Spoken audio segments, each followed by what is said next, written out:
This podcast is a production of Unfiltered Studios. If you would like to know more about joining Unfiltered Studios, please visit our website at unfpod.com for more information. They're the people you thought you knew and the people you want to know more about. The all-new Biography channel. Step out of your life and into the lives of movie stars and moguls. From their most dramatic on-screen performances to the untold drama of their lives. Every night, you could live another life. Movies, biographies, and documentaries, 24 hours a day. The Biography channel. Call your cable operator or satellite provider. They held the center ring of the 80s rock and roll circus. When you're the next biggest actor, Michael Jackson, you can't expect to be level-headed. It was like we've been let loose in a sweet shop. But for every high, there were staggering lows. Well, I've lost my arm, and I'm a drummer. One of rock's greatest comebacks. Behind the Music Remastered. Def Leppard. An all-new episode next Saturday at 10 on VH1 Classic. Watch full episodes of Behind the Music Remastered now at vh1classic.com. The E! True Hollywood Story is on every night at 9. This week, it's the tough guys. Hulk Hogan. He is the Elvis of wrestling. Frank Sinatra. Because he had something, boy. Oh, he had balls. Mickey Rourke. He became very different, like Dr. Jekyll and Mr. Hyde. Burt Reynolds. He's had more ups and downs than the Richter scale. Hollywood heavyweights too hot to handle. It's Tough Guys Week on the E! True Hollywood Story. Every night at 9, only on E!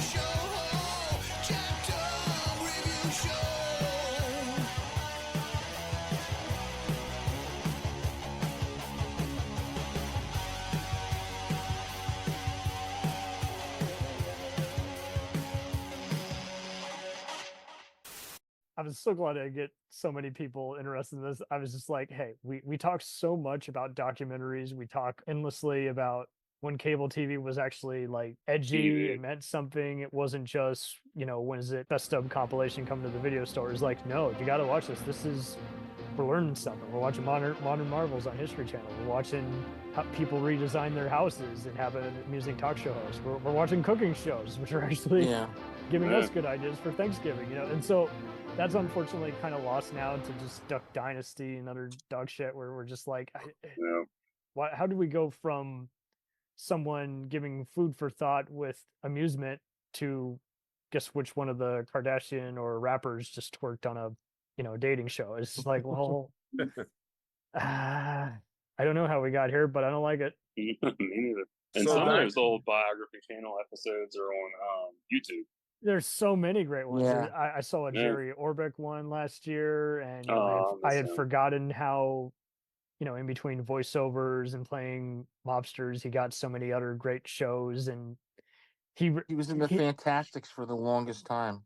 He really was, and there's a reason he wasn't able to, make his marriage work. He was away all the time, just putting food on the table. So it was just like, you know the story. He was there in the night Crazy Joe Gallo got whacked. Him and his wife were there in the restaurant. Oh, Jesus! Gallo was. I think some guys walked in and Gallo got whacked, and Orbach was at the table with him. I think because they were doing the gang that couldn't shoot straight.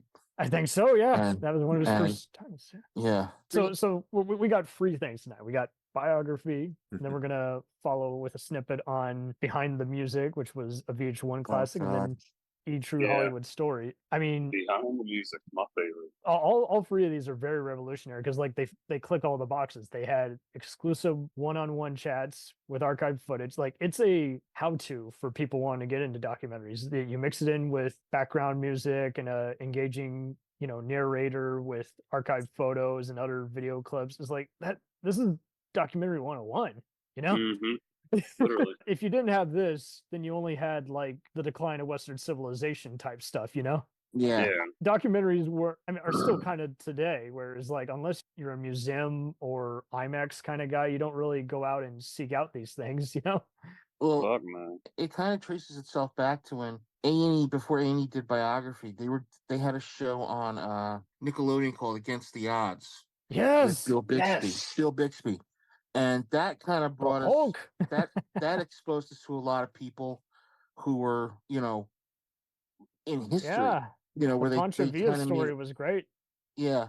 And didn't they repackage some of those as Biography?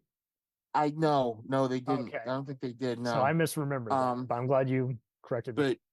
But it also goes back to, I think, a show called You Are There, which was hosted by Jim McKay, back in the 50s and the 60s, where it was like they were showing you what was going on at that time, like, the assassination of Julius Caesar, so it was a lot of it was like backstory about what was going on at that time. The precursor to PBS, yeah. Yeah. And did you know John Frankenheimer and Sidney Lumet got their start on there? Yeah, they all were directing those shows back then. And see, I always thought they just did American Playhouse type stuff. No, they would put them in any, you're directing a drama, you're directing a comedy, you're directing this, you're directing, okay, go ahead, It's either that or let Jack Perkins slap you. No, I'm just kidding. I would do something about that. Okay, settle down, Jack. Jack, you should drink some coffee. The kind of coffee that's laced with value. Your mission, should you choose to accept it, drink more freaking coffee. I have been. I even did some truck stop speed, and wow. Oh my God. Speaking of Bill Bixby and documentaries, do anybody remember? So I trust everything he says. Yeah, it's got to be true. I remember. I think it was a primetime special or something. He hosted a Elvis May Still Be Alive. Yeah, you remember that? Wow! So I remember that. Yeah, it was a one-off, and then I remember he closed his. I hope we did this with dignity. No, after before the first commercial, files, jumped that ship. Sorry, sorry, Bill. I know you were in an Elvis movie, but yeah. So it was a CBS thing. It was on Channel 11. I remember it was on Channel 11, and he did it because he starred with Elvis in a movie. And so that was after Gerardo Rivera was opening Al Capone's vault. No, it was before that. It was before that. It was before. I thought that was in the 80s. It might have even been the late 70s. It could have been. No, it was 80. It was about 10 Capone's years after vault Elvis was died. 86. Oh no, I'm talking about the Bixby thing. Okay, so maybe the Bixby thing was 91. Oh yeah, 90, so okay. But who could forget the opening of Al Capone's glove compartment? Oh, monsters are good at blood making. Here's what's inside the vault. We're gonna open it any minute now. Oh, we found his collection of Jack Beatles tapes. We found. I wonder if he at least returned the bottles for the deposit. Yeah, probably made some money. Hey, we won 30 cents. I mean, it's not hard for them to do it with. And then this gun belongs to That's freaking true. Billy the Kid. But how could anyone, possibly know, Well, when they started doing Biography, I remember it being like very sort of like, they were doing people that were like really popular. But they started to go like into people that really were like I can remember two that always stood out to me were Ernie Kovacs and Jonathan Winters. Those are the two that really those are the two that always stood out because they did the Kovacs one. And they were interviewing, they interviewed his daughter, Edie Adams. That's what I loved. And Ed Hatrack, who was, you're getting to know these people. It's not a reality show where they're like, hey, say something shocking. It's like, no, my father, we weren't close, but I came to understand. Or, so-and-so made me want to join the business as a producer. It's just they did one on Jonathan Harris when he passed away. That's what it was also timely. They would really time these really well where it's like, shit, is this supposed to air before they're passing? The Vincent Price one was amazing. Vincent Price one where they talked to Victoria, his daughter, and he was just a regular down to earth guy. He just happened to be one of the best, he just happened to be one of the greatest monsters. He was a master of menace, And I think, voiceover on Iron Maiden's Number of the Beast. yep. And not only That's that, true. Yes. I always think of him like, that was the horrible show I was on, Thick of the Night, when he talks about that.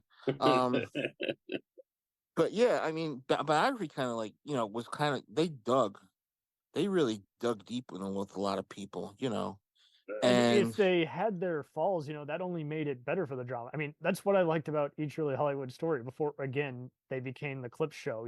After Joel McHale left as the soup and he was mocking them, you can tell the network just stopped having a sense of humor and it just got crappy. And it's like, but prior to that, it's just so awesome. It's like, hey, and that's what some of the best VH1 Behind the Music ones were, is like, this is why so and so was a one-hit wonder, or why their marriage fell apart. Great interviews with them too. Absolutely. Or the drug issues and they would how spill their recovered. guts. They're like, and even I love the 80s, 70s, and 90s and 2000s. Those you can find all those on archive. Yeah. I found them again. I'm like, oh nice. Man, those are fun. They were, because they would have comedians sum it up for you too, and you're like, that's what I thought, or that's. I'm glad you put that in perspective, because I don't know. All I remember from that is Darius from Run DMC talking about Pam Grier, and he's like, Pam Grier's tits. I'm like, yes. Daryl Jackson going like, she had the biggest titties I've ever seen in my life, and like I'm going like, okay. And then I watched the Pam Grier movie, and I was like, yeah, I can agree with you on that. There was a comedian called Ant that would show up on those a lot. Yeah, I remember that. Yeah, they had him. He was funny. A lot of other radio show hosts, but to compliment all you guys, like, they would put this stuff into perspective in ways that we didn't think were possible with words. Or just like Hal Sparks was great on those shows. Yes, absolutely. Hal Sparks was just fucking hilarious. He was. He really was. Because I think he just had a way of just being. He had a way of just being kind of sarcastic without driving you away. Like, I mean, there's a reason he was on Talk Soup. I mean, come on, Oh God, Talk Soup, Jesus Christ. I mean, that's where my dad knew Aisha Tyler. She's like, oh yeah, she's the gal who makes fun of the sports. Before Friends and 24 and Archer. I think the thing that gets me the most is when they would have a band on that really were like, they were big. Behind the music, they would have a band on that was big, and you knew them from like Top 40 radio, and then you hear all the shit that happened to them, like the one I loved was Grand Funk Railroad. Yes, how their manager, they were huge. They were huge in their day. Yeah, they were huge, but their manager Terry Knight basically just like fucked them over on their money, as was common in the 70s. Yeah, they did that with John. I think they did it Behind the Music with John Fogerty, where they talk about him being sued by Sal Zance. Yeah, it got ugly real fast. For him plagiarizing himself, which is like one of the silliest friggin' things I've ever heard in my life. Yeah. Something that even a film history or music history book wouldn't even be able to do. I'm kicking myself. I had the Zance Can't Dance copy of Centerfield, which they pulled. Oh, you did? And I got rid of it for some stupid reason. Maybe I made $20 on it or something. I should have hung on to that. But he had to change the song because it was Zance. That was his last. It was Vance. Yeah, they called it Vance Can't Dance. And he changed it to something else. Vance. I always loved the narrator for Behind the Music. He's like, we'll come back when Behind the Music returns. Some people called him as raspy. I didn't find him raspy so much as just, and it was game on, When the band came back to the studio, they realized that they were one member short, and a couple of songs. And it was like they said, well, they found their replacement bass player in this guy, a guy who had played with them before. Took the Grammys by storm on bass in '97. Yeah, Mystery Science Theater did a great parody of those. Yes, they did. The band that sang California Lady. California Lady. Oh God, yeah. That's awesome. Now I can't remember. Was it? Yep. Late Comedy Central. I know it was Mike era. No, it was. It was Sci-Fi. I think it was Sci-Fi era. Yeah. Yeah, it was Sci-fi. And they also did any number of references to Peter Graves during. Oh yeah. One of my favorites is in the parts the Clonus horror. Peter Graves is in the movie. Yeah, there's a scene where he's on a guy's front porch, and they go, "I'm Peter Graves for door-to-door biography." It's just going towards. It's one of my favorite riffs ever. Yeah, get a Pee Wee Herman gag in there. Yeah, the way they did it was the delivery is perfect. But anyway, does anybody remember Jack Perkins hosting a Sunday show on A&E? Yeah, I think that's where they got most of Mike had his reference from, was before he was hosting Biography from 94 to 99. He had a show. He was doing it during Biography. He was doing it because I remember him having like so he took over the network, is what you're saying. Well, basically he was the de facto host that they had, and then what they did was they brought him along, and then they brought Graves along to do the show too. And then Dr. Forster tortured him. Yeah. Oh, that came later. My bad. But yeah, biography always dug up stuff that like I didn't even know about certain people and stuff like that. You know, how they like, you know, I think one of them was about who's it, Jane Mansfield. Yes. How she they did something, you know, she was the biggest thing next to Marilyn Monroe. And then, you know, they said that, you know, when Marilyn Monroe died, her career kind of went downhill, and she went and was making like low budget comedies and shit like that. Mm-hmm. And they talk about her doing like, you know, a lot of these like really bad movies, like, you know, like The Many Loves of Hercules, and you know, Arnold. You know, The Fat Spy. That's later. Sorry. Well, there's that one that she did that she actually had her top off in it. I can't recall what it's called right now, but Mamie Van Doren did one with the same guy. I think a lot of us weren't paying attention to the titles. We were paying I attention do to want something to else with a T. I do want to make a correction here. She wasn't one of the biggest things next to Marilyn Manson. She was two of the biggest things next to Marilyn Manson. Yeah. Monroe, rather. We're always a not safe for work show, but we're really not safe for work. We're talking about tits, God damn it. I'm Peter That's Graves. what I also loved I about like big butts and I cannot lie. The one they Mamie did Van about Doren in the Mystery Science Theater one from the first season. Untamed Youth. Girls Town. Untamed Youth, yeah, that's a fun movie. I'm sure some of those movies. I'm sure some of Girls those Town too. Yeah. Some of those Ed Wood and Roger Corman movies definitely made their way onto Untamed Youth is funny because you watch it, and John, the guy who played the lawman, plays the bad guy in that movie. I bet he does. John Russell plays the lawman. He played the captain in Jason Star Command. The guy who was covered in blue. Yeah, he was in that movie. He plays the bad guy, and I'm like sitting there, and I'm like, why is the lawman? Oh, wait a minute, hold on. It's a Warner Brothers movie. He showed up. That's like National Lampoon's Vacation. The guy selling tents is also Clark's boss in Christmas Vacation. Yeah. I was like, cool. Yeah. Brian Doyle Murray. Nope. I thought it was John Vernon, but it's all good. No, it was Brian Doyle Murray. Okay. Brian Doyle Murray. That was in Christmas Vacation anyway. Yeah. Oh, and that's what speaking of starlets, that's what I also thought was just mind-blowing about Each Real Hollywood Story. You didn't just learn about athletes, stand-up, reality show stars. You learned about adult film stars also, and models. And you're just like, whoa. Yeah. Well, they had another show on there with AJ Benza called Scandals.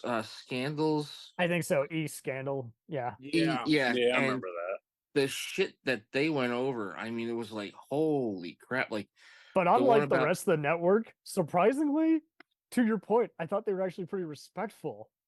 Well, which is so funny because the network's not known for being pretty respectful nowadays, especially. You know? The one that blew my mind was like they were talking about the Little Rascals, how there was supposedly a curse the Little Rascals because they said Alfalfa died.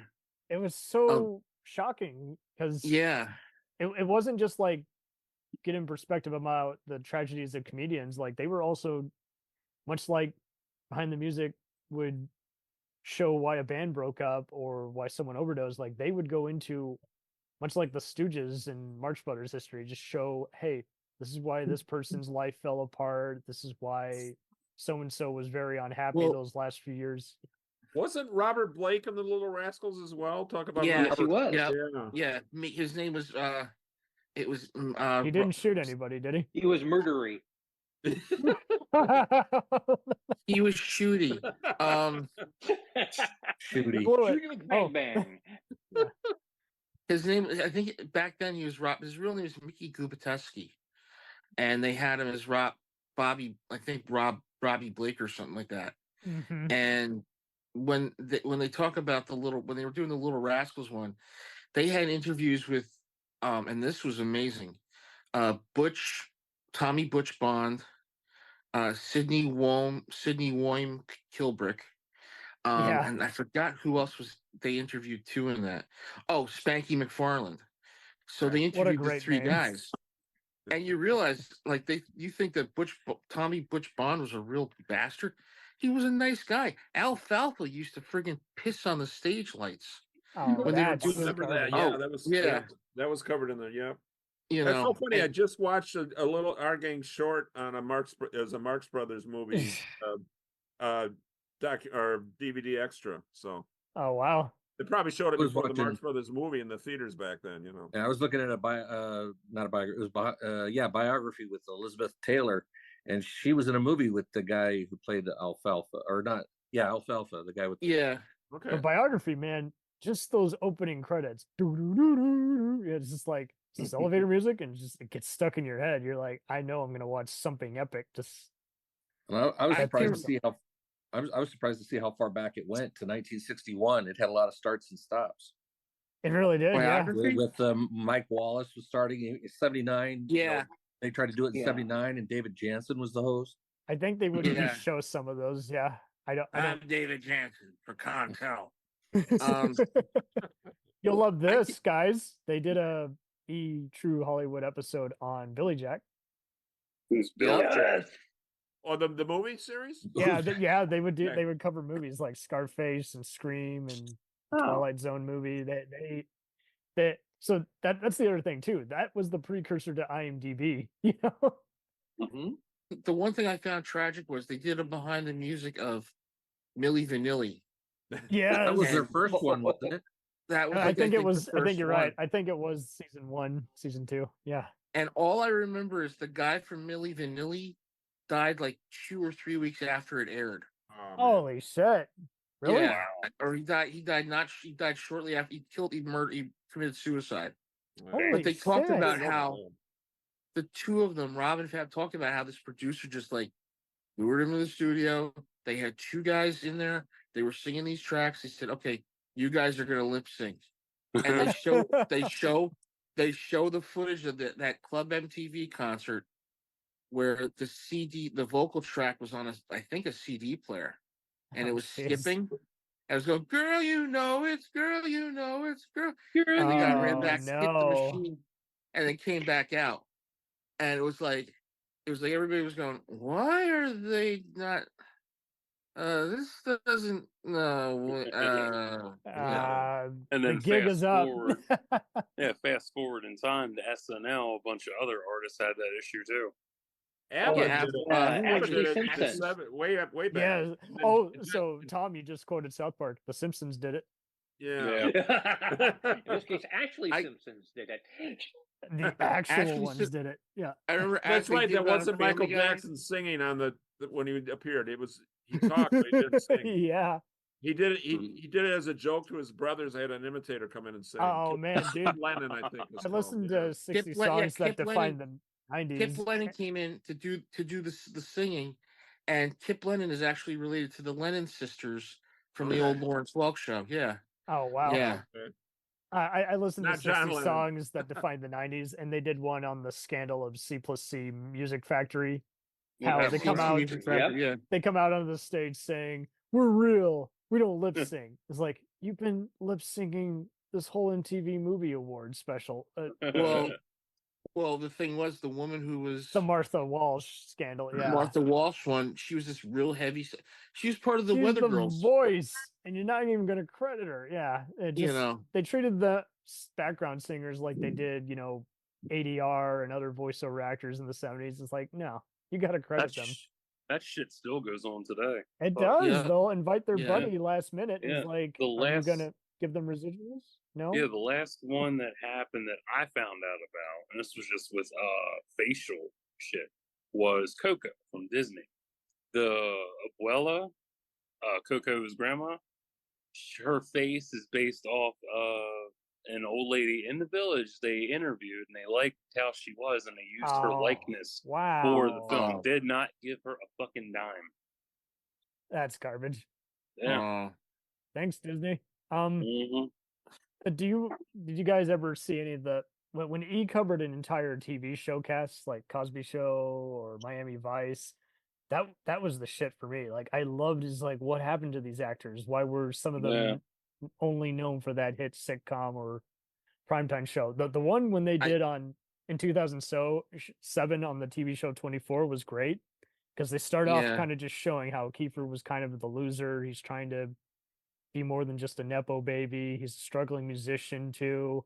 And then they just hit right into, we make this show, it's action packed, people love the mystery, but we're always associated with 9/11. We didn't make it because of that. We made this before 9/11 even happened. You know? Yeah, there's a lot of that shit. Married with Children was a good special. I think I saw the one on I think I might have seen the Gilligan's Island one. I think the Married with Children one was great because it showed you that they were committed to doing that. And I love the part when they talked about how Ted McGinley came in. Yes. And everybody was saying, oh, they bring him in, he's going to kill the show. Well, a lot of people don't realize he was on the Christmas special, right? Right. So when it's A Wonderful Life with Sam Kinison, and I think it was the executive producer was like, he still gets that title as show killer once in a while, just because he much like Blair Underwood. Which is bullshit. I know. Which is bullshit. It doesn't make any sense. Heather Locklear, Blair Underwood, and even Jimmy Smits have been on many canceled shows. It has nothing to do with the studio pulling out the rug. Going back to Married with Children, yes. I did watch an interview. I forget when it was, but they had them all reunite. I think it was for the show's anniversary deal or something. And who was that? Al, I can't remember. Oh, Ed O'Neill. Yeah, Ed O'Neill. Yes. Yeah, he talked about how Amanda Bierce got married to her wife, and he didn't get an invite because she was afraid he'd say something. But he's a really nice guy, and he was so surprised by that. Oh, jeez. I'm like, they don't really? get along. Supposedly they don't get along in real life. But the thing chicken legs. the thing that got me when they were talking about Married with Children was how, remember the episode where the two uncles show up and wreak havoc on the house? No, that was supposed. Okay, it was King Kong Bundy and this other guy played the two uncles, right? Okay. And they just basically make Al's life a living hell.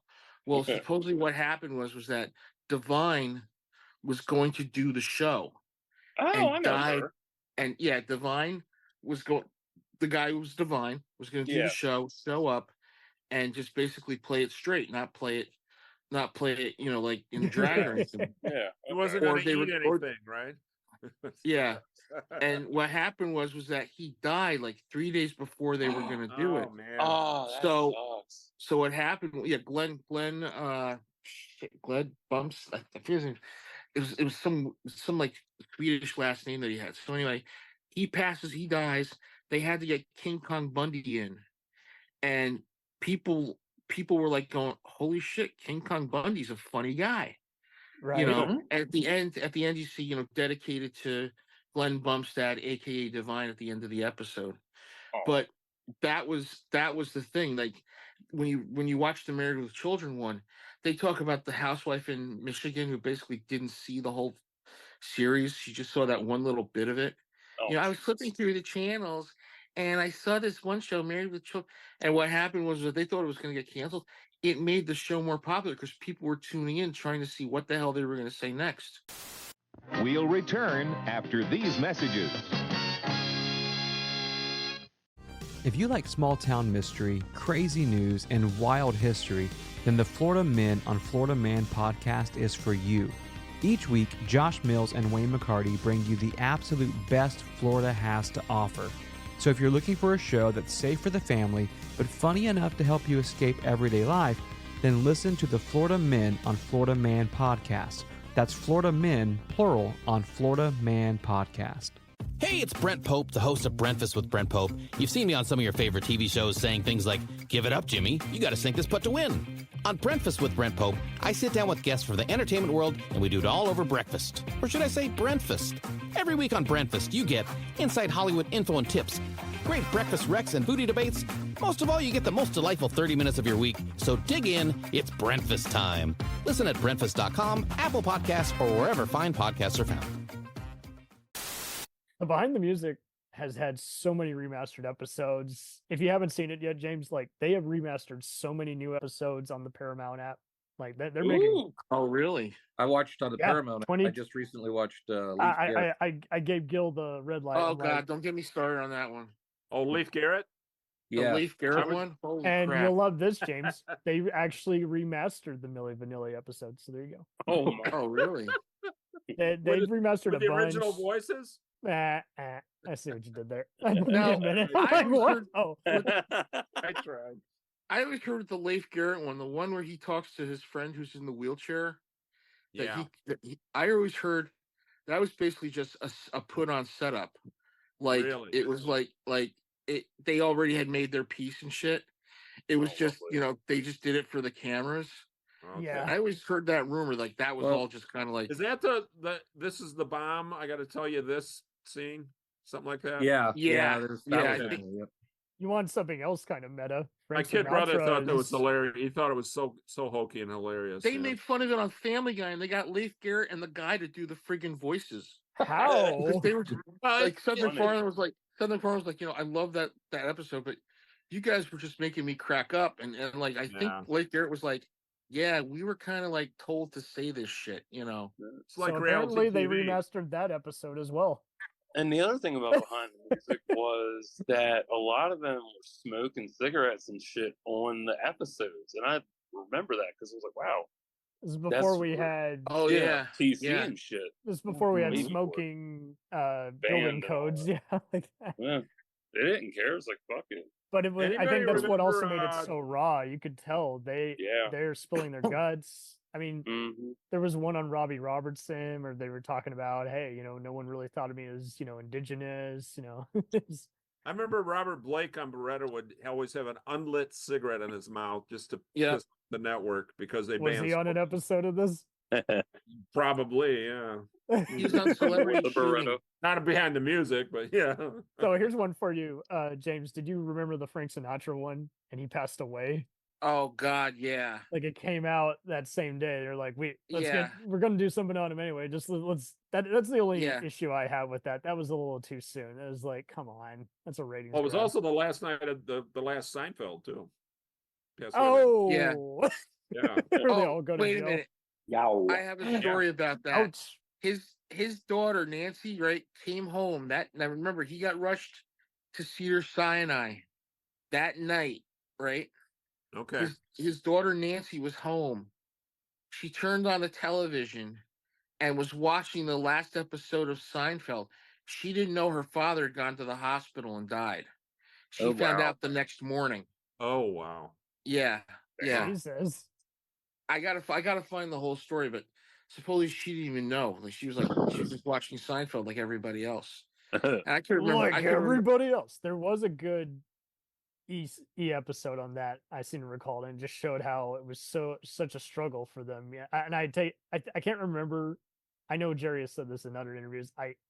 Does anyone remember if he said how he talked about how kind of like Joel Hudson? He's like, I want to be a comedian. I don't want to be an actor. Yeah.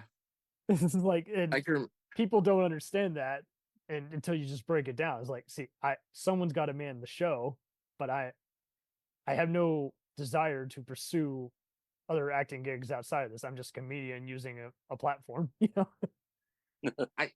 I kind of can remember. Was Scandals, Scandals, the one with Groucho Marx, where they talked Was about there one Groucho on Joel Marx. McHale? I'm just kidding.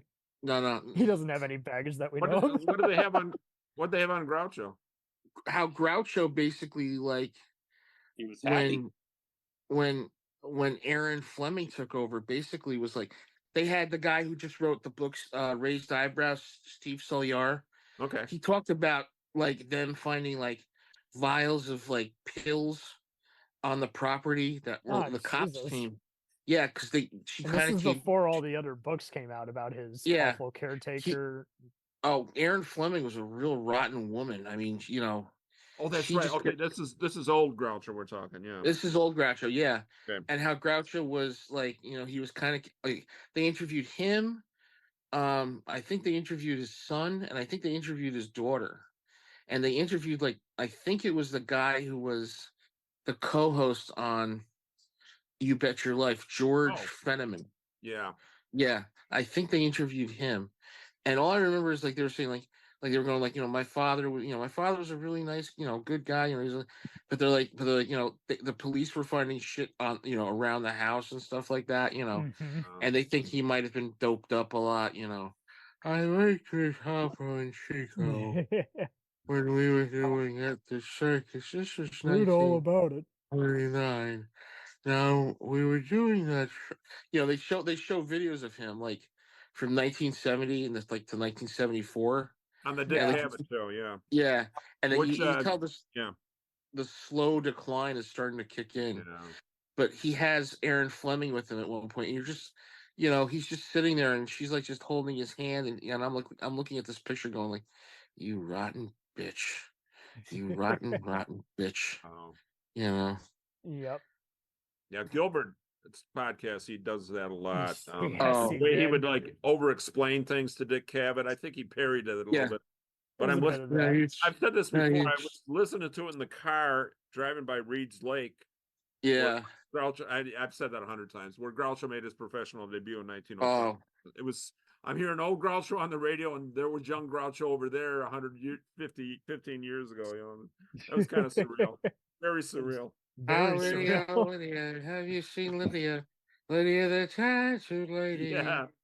I've been watching all their movies in order. It's they hold up, even the bad and that's the best way to watch them. Ironically, watch them in order. I've got 3 of them. How many are out? How many do they have? I just ordered the last one. I got an 8, email. Right? 9? No. It's the 5 Paramount movies. The last one. Love Happy, Love Happy, though I don't count as an official Marx Brothers movie. I'm behind the music. Did anyone remember how? I'm sure Gil knows about this. Do you guys remember the Ted Nugent episode being one of the first viewer discretion advised? Oh God, yeah. It was like we're talking about some not safe to talk about stuff here, guys. So put the kids to bed. I hate that guy. Oh yeah, I have no love for that man. He is a piece of shit. But I really dug the Bret Michaels episode. I vaguely remember that. That one was just it was one of those is like just so real. Like you have all these groupies and adult film stars who are friends of his talking about him, saying he was really nice. But I loved how he's just like, if I got to be a loser in order to make a living, I'm gonna do it. I'm gonna do it, yeah.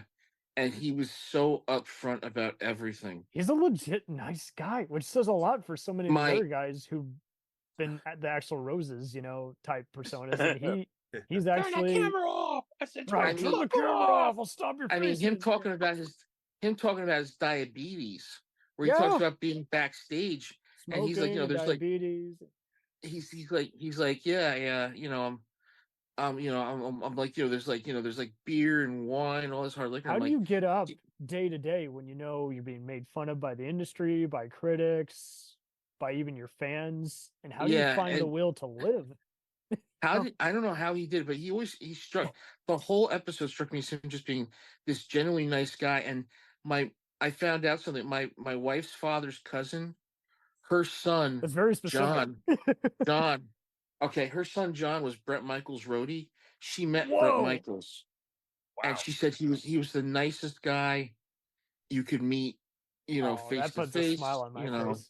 Oh, a lot of them are nice if you get to know them. And like, I had a family friend who would do backup guitar for Stevie Ray Vaughan back in the day. And same kind of deal. He said, Donnie Watson, love you, Donnie, and he would always talk about how everyone was ready to go, cooking with gas. They left each other alone, so there was no tension building up on those long road trips. And they always gave each other enough prep time for when they had to go on the stage and start setting stuff up. And unfortunately, you don't seem to get that a lot. You have everybody yelling at their manager, having too much to drink. Everyone's pissed off before they even get to the show. You know, it's like, I want to strangle you when the public wants me to, hug you or do a flip for you, with the guitar. Yeah. I remember a Metallica interview. I don't know if it was behind the music, but maybe that was E. It was a documentary on them doing Saint Anger. And yeah, I remember James was sitting there and he was trying to write lyrics for one of the tracks. And he's like, I can't do this. And usually it flows no problem. Yeah. And I was not like, coming wow, to my head. They're not. Yeah, like he's struggling. Like that was landing. amazing to me. Huh? Well, I like the one that I kind loved of was the one I loved was when he did behind the music about Metallica, and you find out James Hetfield's mother was a Christian Scientist. Yes. And you're like what? What? And I'm like, the wait. Most She's like, yeah, thing you can think of. Yeah. That's like when you find out Dolph Lundgren's got all those degrees and shit. It's like, yeah, he did what? He's a physicist. He could blow up the world if he wanted to. Yeah. Yes. The Pantera episode was also the second time they did the whole viewer discretion advice. Oh God, I remember that. Jesus. I have never seen so much just like censored, Bill and Sarah is a fucking dick shit. I'm sorry. He is. Because you had Vinnie Paul and you had, I think that's one of those groups. I like their material, but I have nothing in common with them. I'm like, yeah, you sound like a piece of work. You got to think they were marketed as a fucking glam band. Yeah, nothing glamorous. They lost the hair pretty fast. I thought you said gland. I thought you said gland band. A gland band, yeah. Okay. Spelling incorrect. Okay. Gotcha. Jesus who said, you know what? Who needs to make a heavy metal album? Black Betty, the Fleetwood Mac one always kind of struck me as funny though, because you got to think was the that original with the actual group, or was that with the? I think E did one on the. No, it was. I think it was when they did one on Lindsay Buckingham when they were the Stevie Nicks era. But they talked briefly about the Peter Green, Jeremy Kerwin, Danny Wood group. How that was all kind of like how they all kind of were like, they said that Peter Green was like a freaking schizophrenic. Yes. And like Danny Kerwin, they were all into heavy drugs, and like they left the band, and like also like Christine joined and as a piano player, and then they said, okay, we're down to 3 people, and I think the one guy left, and they brought in Buckingham and Nixon. Like they said, then they talked about all the trouble that started, like the Mamas and the Papas one, when they talked about how Michelle Phillips, Denny Doherty were fooling around. And this is what was so cool about it, is like this was what you had before All Music and VH1.com. Like this is where you found all this exclusive stuff about them. I was going to say the Mamas and the Papas were the prototype for the Fleetwood Mac. Yes, they were the warm up band, if you will. Yeah, the prototype. They were although it was a little bit darker. Some of that stuff with John Phillips. Well, they talk about Cass Elliot. Denny Doherty says, yeah, she choked on a ham sandwich. Yeah, right. There was a heart attack, but it's not true. Did either of you guys see there's a great one on both Biography and Behind the Music of Weird Al?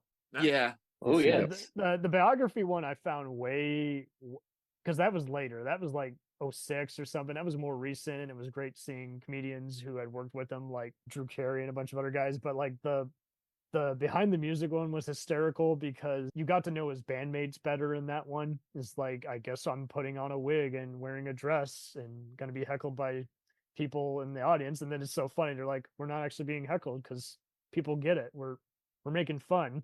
Hey, Jim Bermuda Schwartz, remember that name? Yep. And his parents were so cool. They're like, Yeah, we lived right across the street from the school, so we could watch them all the time when we were home from work or something. And then They you were find out later. Getting to know him was so vivid, and then having Dr. Demento weigh in on it, on why he's like, Weird Al's my ultimate prodigy, do you guys remember how briefly they have Flea from Red Hot Chili Peppers get interviewed? And he's like, they did not like that parody of Give It Away Now, which was with Flintstone type lyrics. Yabba dabba dabba do now. Oh no, the one I loved was hearing Coolio was pissed off. Yeah, they talk about it briefly, but it's just so wild. It's like, dude, you made money. People have taken aside, like, no, you don't understand.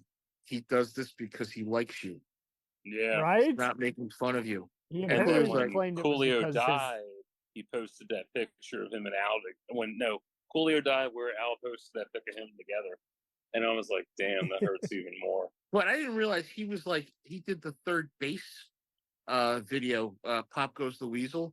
He plays the Vanilla Ice character in that. Oh, wow. That's right. I can remember that. Work to your mother's uncle.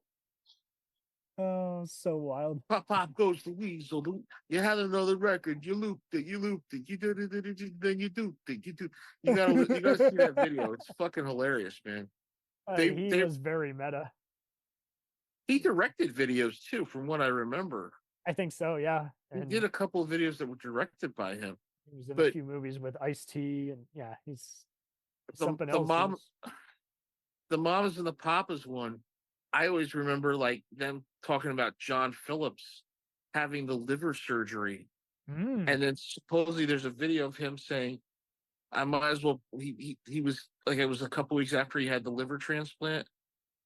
And he said, oh yeah, might as well just break this one in. I got a new one. He was at a bar. Wow. Yeah. But yeah, you don't realize Cass was the one that basically had the big breakout from the band, because everybody thought it was going to be either Michelle Phillips or John Phillips. And her career was taken off about the time she died. It's very sad. Yeah. I mean, we all remember the episode of the new Scooby-Doo movies with the Mamas and Papas. Thank you. Oh wait, I just knew this was going to come back to Scooby-Doo. No, it was just Cass Elliot, and they were making candy bars, and they were making jokes about how fat she was. Thanks a lot, you cartoon bastards. And you Who's find a out cartoon now? Who's a cartoon now? Apparently, Michelle Phillips heard the lyric about no one's getting fat except Mama Cass, and she says, I can't sing this. We're going to hurt her feelings. And when Mama Cass heard it, she thought it was hilarious. Yeah, she thought it was funny. She had a really good sense of humor about it. Yeah. And then later on that same song, Creek Alley, they did, now everybody's getting fat except Mama Cass. Yeah.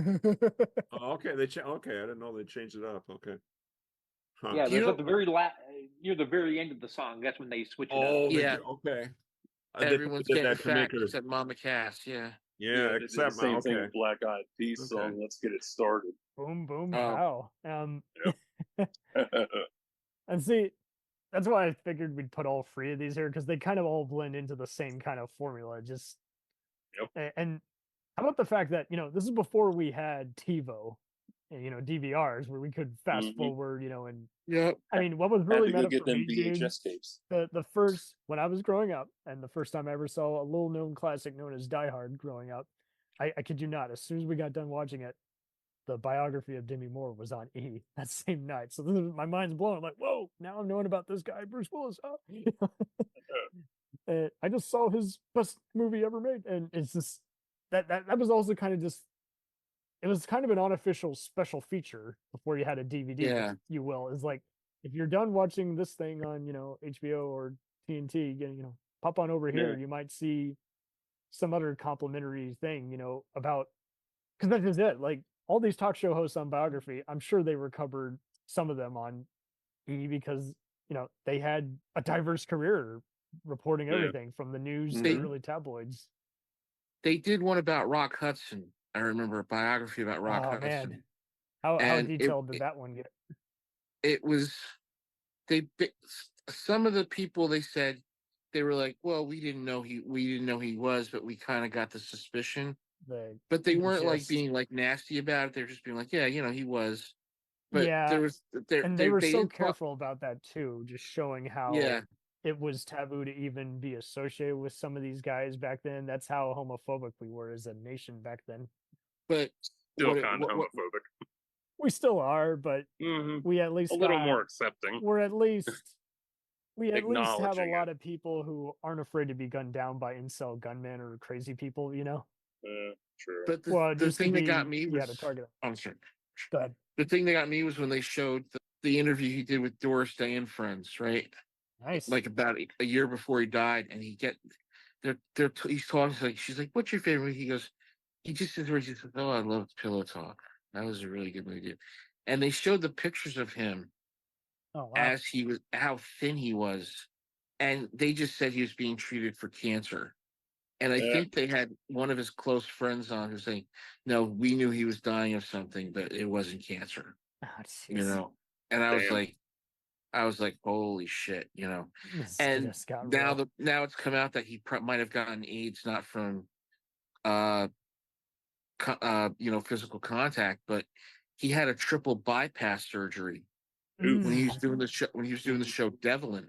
Ah, shit. Damn. And they didn't screen for blood back then. No. He may have gotten it. Yeah. So that's what I loved about these shows, and I'll let you get back to it. But it's like they were so delicate. Yeah. Which says a lot because a lot of the other shows on A&E and E were not very sensitive to where it's like, whoa, hold on a second, you know. It's just the ratings. That's just a slur, essentially. But yeah, they died like a dumbass. But yeah, This person died Hudson. peacefully. I always love reading more and more about him, and it's just so wild how cryptic his life is in a way. Oh yeah, yeah. With Rock Hudson, what happened was that they would fly him to France for treatments. Ooh. Yeah. So that's where that'll happen. Years The before Inquirer- Ozzy Osbourne was going to Germany for surgery. Wow. But they were like, the Inquirer was like getting shots of him coming off the plane in a bed and everything like that. Oh wow. And I think the guy who was his companion, Mark.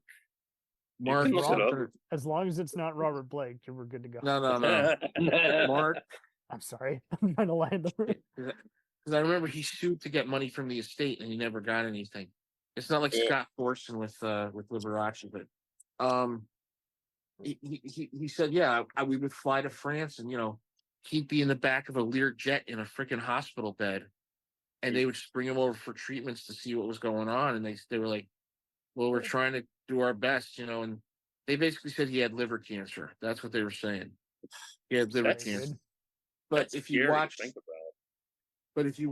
the when he was on Dynasty, watch his pallor, because he did The Mirror Cracked. He did a movie where he played the president of the United States. And he was looking good. Then you watch the episode of Dynasty with him and Linda Evans, and you could tell he's starting to look a little bit thinner. Oh, you're talking about World War III, the miniseries. That one, yeah, World War III. That was a good show. And you could tell he's starting to look a little bit gaunt and a little bit thinner. And I have this book about it was called something about switching channels or like that. And he says, we look at his watches movies like, do I look a lot healthier back then? I don't look too bad, do I? He would just be like, he's like, I don't look bad now, do I? But that was the sad thing back then. They talked about Rock Hudson, they talked about Liberace. How they talked about Steve McQueen. That's what was so cool about it too. You would have just this one person, but next thing you know, they open it up to like multiple 5 other people who, and how they influenced each other's lives. Well, just like a podcast. Yeah. Yeah. Here we are now. Entertain us. The one they talked. I'm sorry. I'll be quick.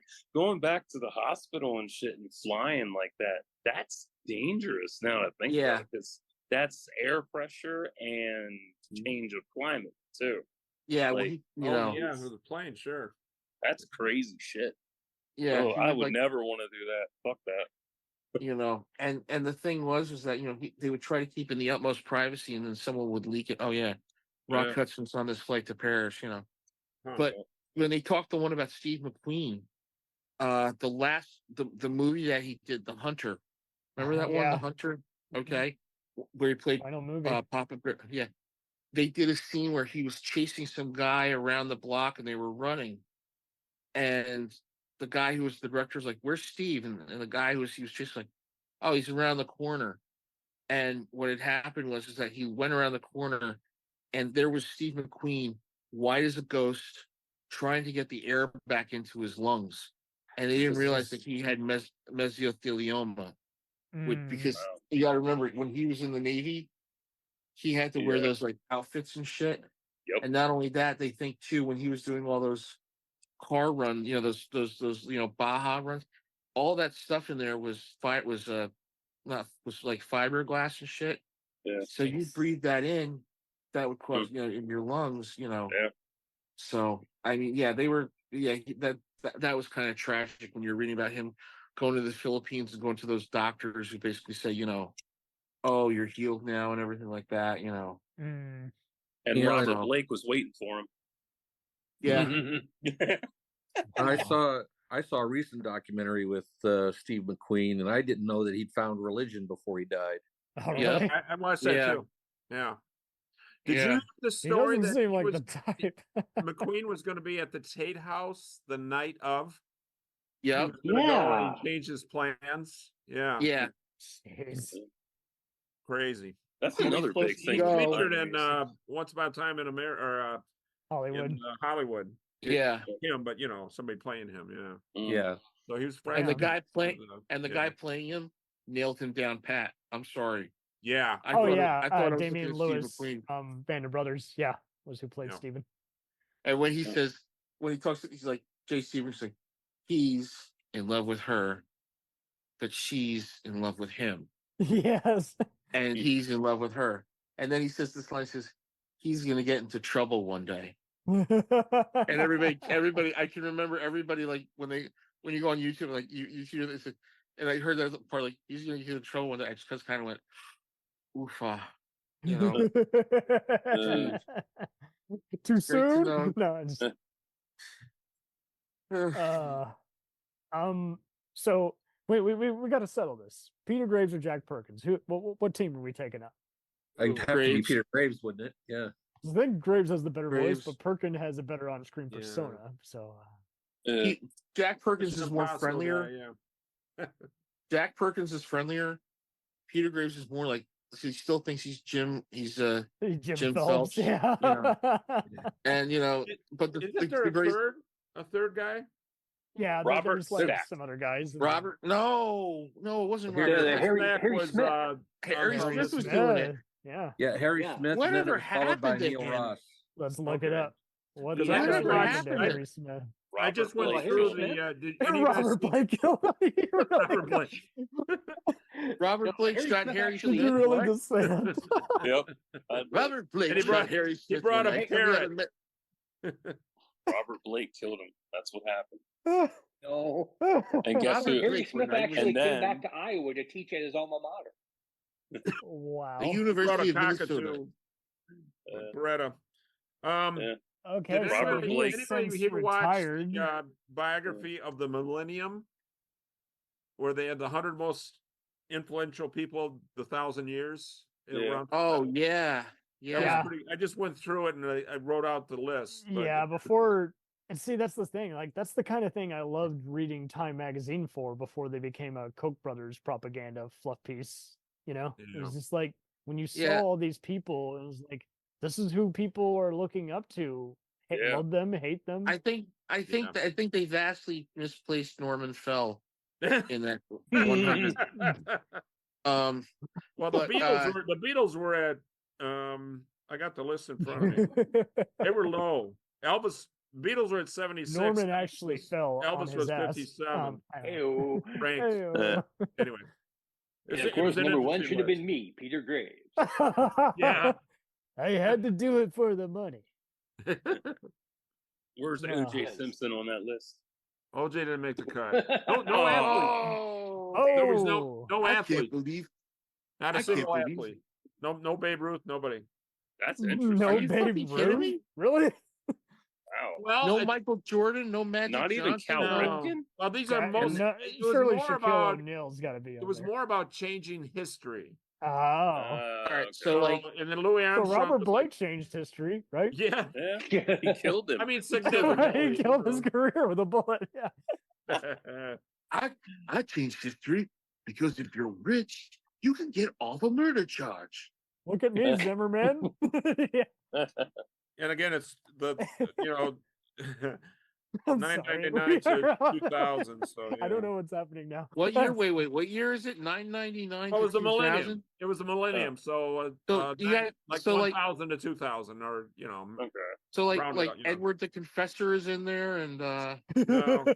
you know, Any the guy who directors on introduced that the list? black. Yeah. Spielberg made it 91. Oh How wow. about George Lucas? George Lucas. in Okay, there? well, No so then Lucas. riddle me this. No Lucas. So okay, so hold up. Is Sue Johansson on there? No. I don't know who that is. I had to make sure. How I about know Conan? that name, but I don't know who she is. She's the sex therapist. who, Oh you know, yeah, Sex with Sue. And I then, forgot about her. so then I gotta ask: is Conan Oh, O'Brien? the guy that invented the birth control pills on there, though. Oh, nice. So surely did Conan Bob- O'Brien or Johnny Carson's got to be on that list. No. No. Wow, Dude. that's interesting. But remember, they were that- the that whole is scope bullshit. of human history. Yeah, Jeff Goldblum protests. That is Gregory bullshit. Pincus is the guy that invented the birth control. He was 75. That rhymes with dingus. Right after the Beatles. Well, I wasn't Hey, Jeff Goldblum. look who I think we're it was Johnny after. Carson who was saying it was bullshit, but I agree with him. I don't have an edge, but I Hey, can look. say that maybe I can do a little something over here. John But Lennon's what do gotta you be on think, this, Ed? And right? I can say, well, that is correct, sir. Hey, Um, look, guys, look. Gregory Pincus is after us. What? What did we do wrong? Nothing. But he made the birth control pill. So I guess that's why Yoko. That's why. That's Oh why. my We, Pincus, the name of the guy on Seinfeld. They did the OJ parody, and poor little Oh. Pincus, he got killed by. And Kramer's Oh helping him yeah. escape. It was CJ Pincus, Souls yeah. or whatever. Yeah. Yeah. Number one was Who's Gutenberg. the son of the African American guy who was on Mission Impossible? Yeah. Greg yeah. Morris. So surely, yeah. Are there any presidents on this list? Oh yeah, Washington, FDR, Me, Ronald Reagan, during that night. Lincoln. Well, I Well, think maybe the fact that Reagan- Luke yeah, Tilly Reagan- made those Reagan comments made the put me cut. off the list. Reagan made was the cut. 85. Where's JFK? JFK didn't make the cut. Because Robert Blake shot him. He shot him in the Neither did head. Conspiracy solved. JFK getting going. That really blows me. That really blows my head up. Oh, Oh shit! and Robert Blake responds, "He was a good man." Well, what's fun is there was commentators throughout that said this person should not have made the list. Lady Diana's on there. They said that's just sentimental because she recently died, and you know. Yeah, that's think they- bullshit on that. Eleanor Roosevelt made the list. Well, Eleanor was an important woman, but Diana was known for her tragedy, not for what she did in the world. Yeah. But okay, I think I Wasn't read that they. humanitarian, I'll give her that. But go ahead, Gil. I was just going to say, I think I It's an read that they interesting list. profiled like 1,000 people Yeah. overall. I don't like being profiled much. It's not very fun. Well, I mean, you know, Look at him; he's fucking psycho. That sounds like a new show. Profile. I actually get profiled by cops all the time, and it's like, do you not see the security badge on me? I'm just You have laughing nothing at better to like do? I'm just laughing. You said Gutenberg was number one. I'm like, Steve Gutenberg? I actually saw him at Talk Festival years ago. Really? Right after the rap Barney Miller. He Did announced you to ask us that it was him done. stupid Yeah. questions, and did he respond to any of them? He was a little uppity. Who Landisberg? I remember him saying Oh, Robin Gutenberg. Williams ripped off Jonathan Winters with Nanu Nanu was something Jonathan Winters did earlier. And Oh wow. but no, Yeah, he- that sounds about right. Steve Landisberg? yeah. Oh, Steve Landisberg. You're right. Landis. Yeah. Not John Landis, thank God. Ooh. That'd be an interesting. Mr. Landis, do you want to go on a helicopter ride? No, shut up. Shut up! I need the shot. Oh. No. Ooh. Oh, There's a reason Spielberg doesn't talk about that clusterfuck. get lower. Harder. Lower than Robert Blake? No, I'm talking about. I'm sorry, it always comes back That's to a bad. Robert That was Blake. an awful joke about what happened. If I was LA District Attorney, I'd be like, okay, I'm just gonna start accusing Robert Blake of all the bad shit. Someone's gotta go to Robert jail. Blake killed Lincoln. Robert Blake killed McKinley. Robert Blake killed OJ, even though there's no Robert bullet. Blake killed Robert Blake killed John Garfield. Archduke Franz Ferdinand. Franz Ferdinand. Robert Blake killed Milli Vanilli. Robert Blake killed Epstein. Yeah, there you go. And nobody cares. What is it about American culture where somebody famous dies, they either didn't really die or the victim, the Olivia circumstances Newton-John. aren't real. Yeah. That's not what really happened. Why does this always happen? You know. And why do they always claim Now, it's a Now, poltergeist just to curse? clarify, was it Jeffrey Epstein or Juan Epstein? Because there's a difference. Oh, Gil is shaking his head. He's like, "What the fuck are we doing?" Read all about I'm it. just asking questions because if it was Juan Epstein, you'd have a note from his mother. Oh, and that's what I loved about the soup Please too. excuse Juan from going to the island with the girls, young girls. Signed Epstein's mother. And that's what I loved also about the soup is just half the time you could tell Joel was being told, "Hey, you can't go there. You can't go there." And it's like, "I'm making fun of you, E. You're giving me all the material to work with." Who did it first? Was it Greg Kinnear? Yeah, it was Greg Kinnear Kinnear did it first. And then Aisha did Then John something or other. Yeah, okay. So then John, then Greg. He has a great interview about how John Henson. That's what it was. That's who it was. And I loved how there was crossover. They would sometimes interview other people like Robin Quivers and other people on E. And I just loved how there wasn't an episode where they actually interviewed Mr. Science Theater, and that was funny. They're like, "What's the biggest monster you've seen in your life?" And Servo replies, "Tom Arnold. There's a monster for you." No.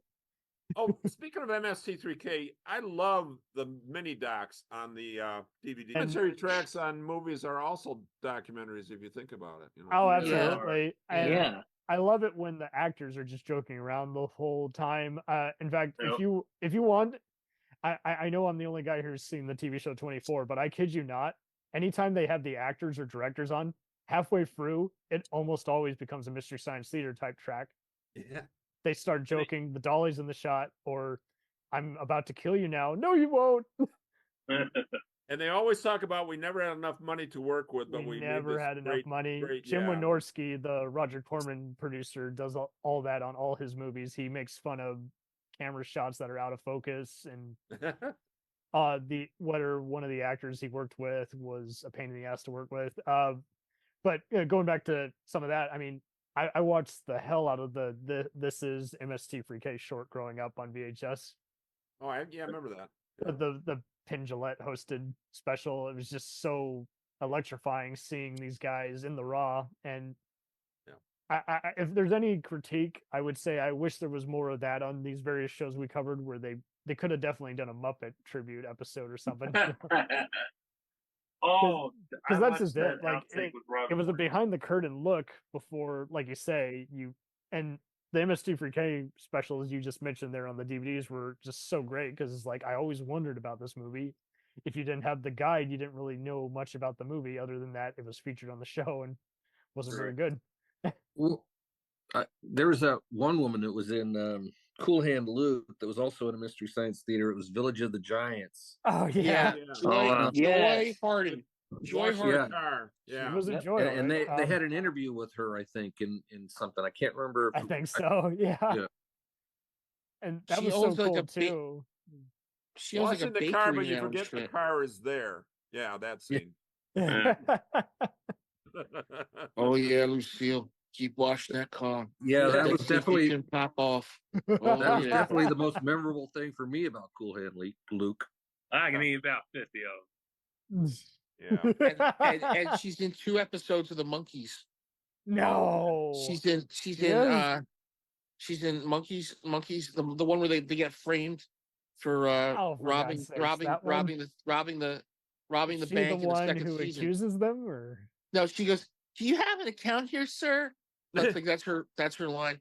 And then she's in the Monkeys on a Wheel where they're in Las Vegas, and she goes, "Buzz off, Charlie," and like Mickey goes, "Buzz off, Charlie," you know.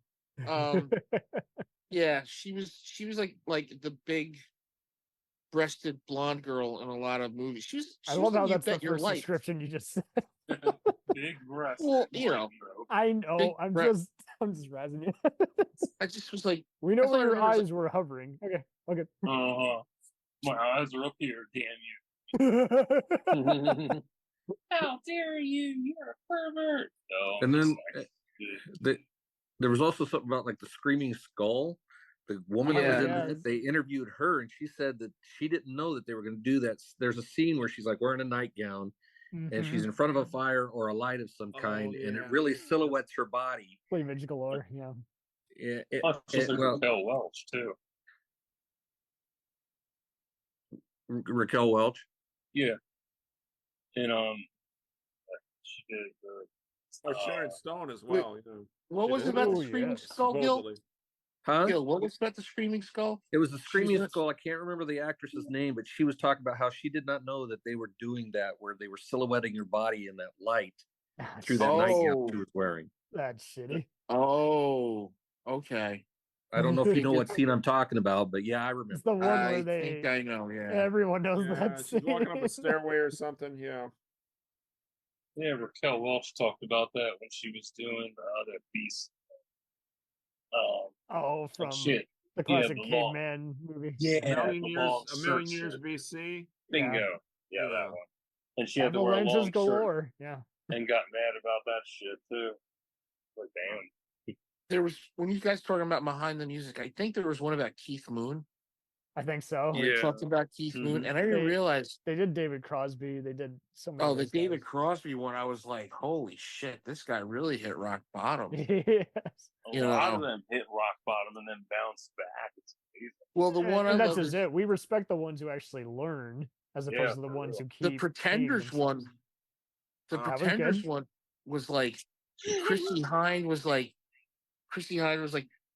basically being told, well, you're a girl, you can't have a punk rock band. Yeah. And she made the Pretenders, and like they're like 2 or 3 years into having their, and she loses the bass player and the guitar player. Yeah. She loses James Honeyman Scott. The ultimate heartbreak, It's just like, holy shit. What? It's like the Who. Yeah. Well, no, drummer in the bass player. Half the band. That's what I always word that like Pacino. Oh. I see Icons Unearthed is what it's called, and like one year they did Simpsons, and the next year they did Marvel, and then they did Star Wars one year, NFL. Okay, I want them to do. You can link it to me after the show. It's okay. I want someone to do the Star Wars holiday special. Oh, they already did that. Mark Hamill and Harrison Ford. There is a documentary out there already. Oh, yeah, God. Because I want to see that so bad. Because I want to. It's on Prime. I want to see it.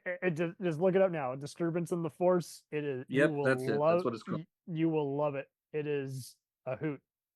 In fact, you learn. I learned so much that I did not already know. The Orson Welles hosted it. Nostradamus, the Man Who Saw Tomorrow. Oh God, I remember that. It was scary, but it was cheesy too. Nostradamus. Yeah, and I think Orson Nostradamus. It's Orson Welles, Citizen Kane, right? Okay, I'm yeah, his name wrong. But I remember they had anyway.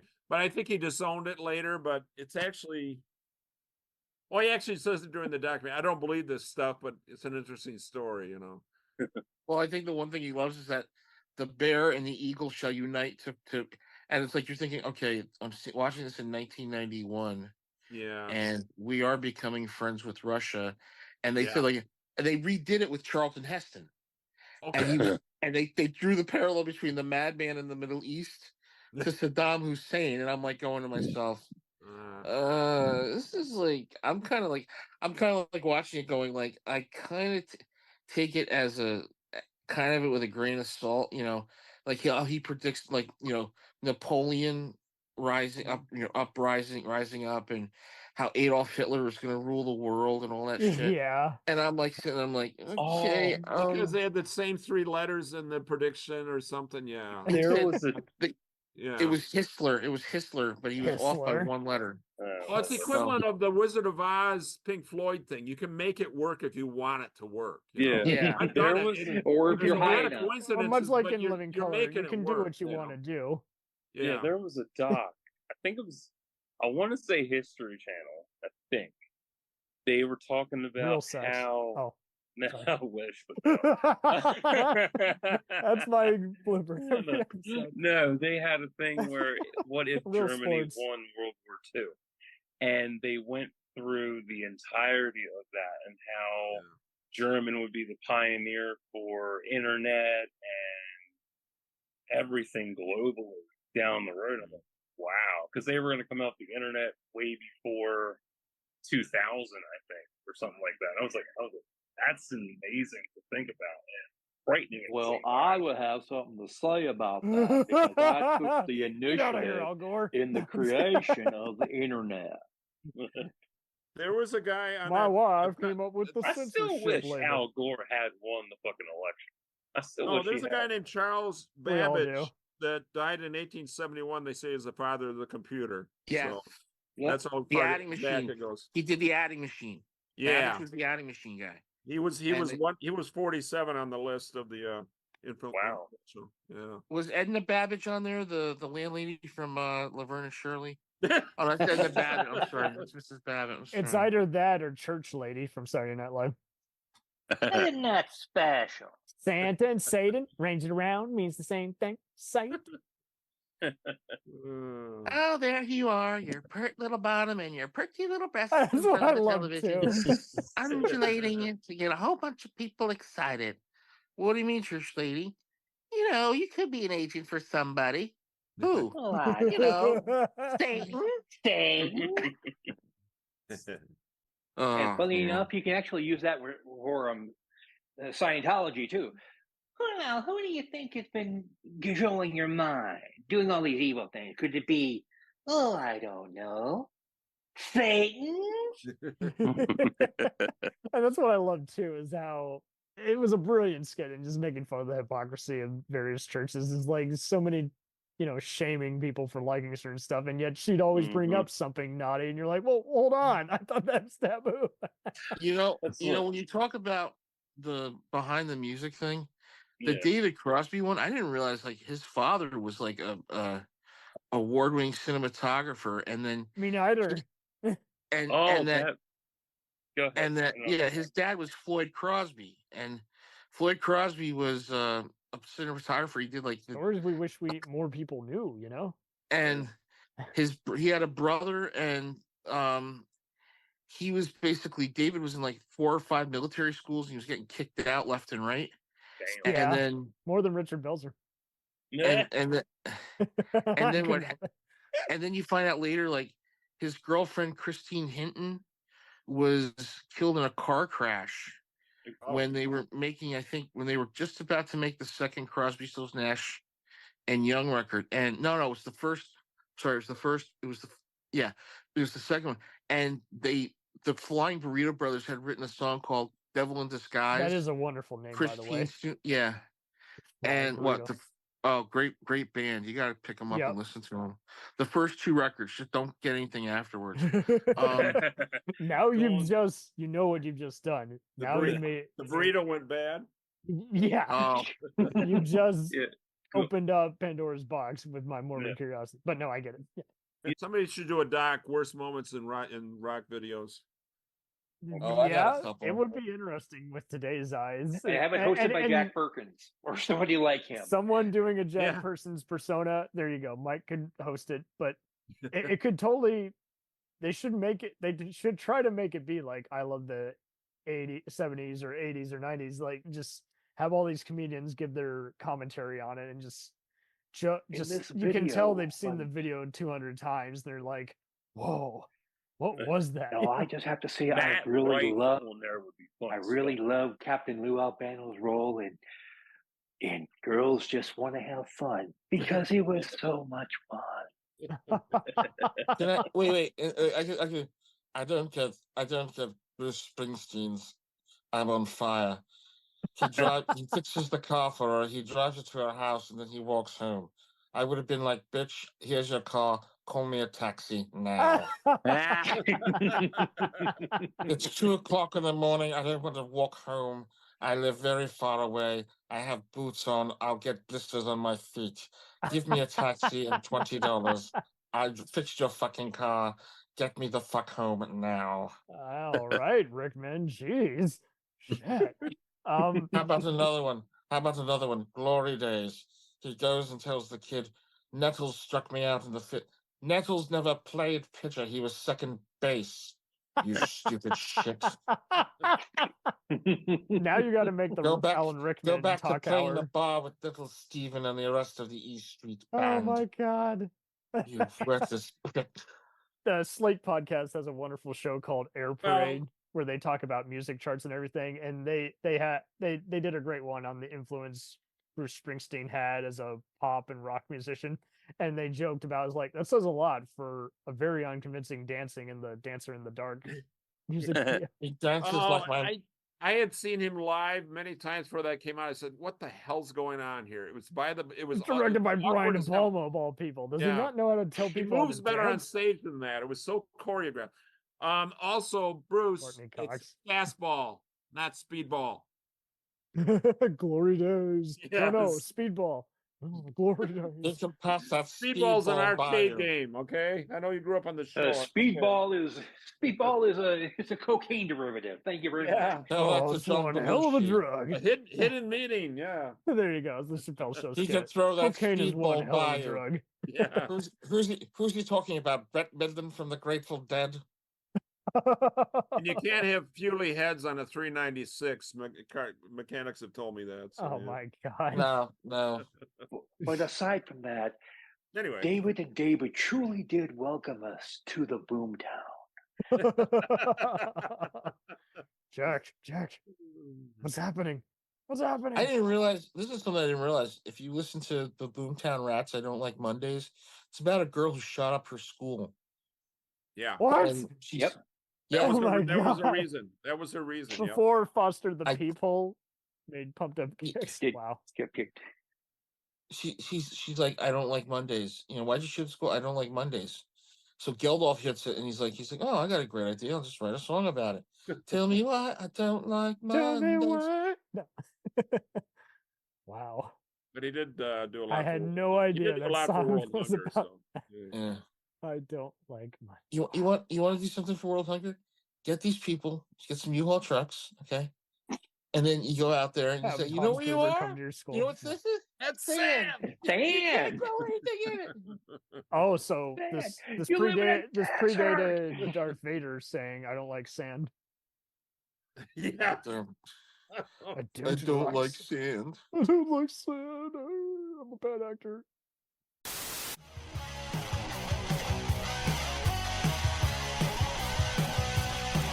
Follow us on the web on Facebook, Twitter, and Instagram. The podcast is available on Podbean, Spotify, iHeartRadio, Anchor, Apple, and anywhere else podcasts are available. Feel free to review our show and leave comments on any of those sites. Thanks a million for listening. It's a jacked up